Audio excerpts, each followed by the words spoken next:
అదేవిధంగా మరి ఈరోజు మైకులలో అదేవిధంగా ఈరోజు పథకాలలో పెద్ద ఎత్తున హాజరైన మా ఆడబిడ్డలకు అన్నదమ్ములకు ఎండకు వెతకలేక నీడ చూసిన ఆడబిడ్డలకు కూడా ప్రత్యేకంగా అందరికీ పేరు పేరున హృదయపూర్వకంగా నమస్కారం. ఇగో ఇది ఒక ఆయుధం పట్టుకోవచ్చని బాండ్ పేపర్, ఇది నాది కాదు, మీ ఎమ్మెల్యే రేవూరి ప్రకాష్ రెడ్డి గారు పథకాల ప్రజలకు 100 రూపాయల స్టాంప్ కాయల మీద రాసిచ్చిన పేపర్.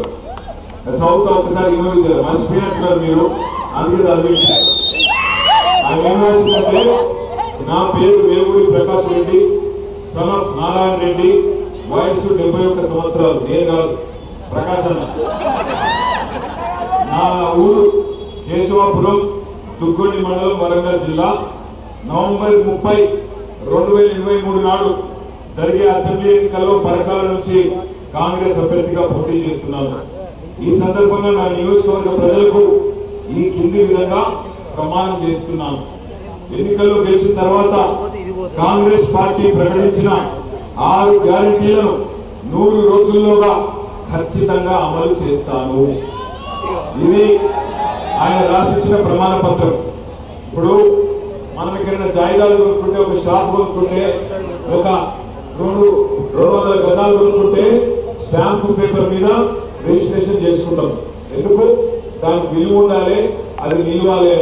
మరి మీ ఎమ్మెల్యే గారు రాసిచ్చిన ఈ స్టాంపు పేపరు, ఈ బాండ్ పేపరు 6 గ్యారెంటీలు 100 రోజుల్లో రాసిచ్చింది చేసిందా? 4,000 పెన్షన్ వచ్చిందా ముసలిళ్ళందరికీ? మా ఆడపిల్లలు ఇక్కడ ఆడపిల్లలు అందరూ చెప్పాలి, నెలకు 2,000 వచ్చిందా? వచ్చినారా? ఇక్కడ ముసలిళ్ళకి వచ్చిందా?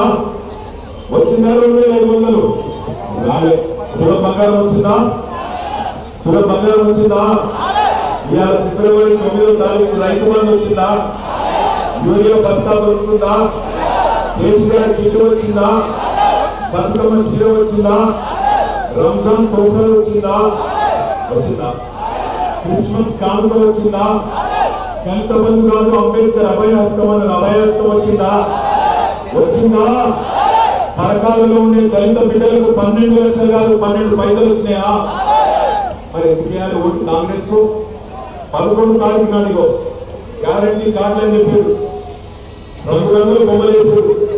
సోనియా గాంధీని కొట్టు, రాహుల్ గాంధీని కొట్టు, ప్రియాంక గాంధీ తోడు అన్నారు. ప్రజలు కనీసం కేసీఆర్ ఇచ్చిన 2,000 సగం పడుతున్నాయా? ఇలా పరిస్థితి వచ్చింది. అందుకే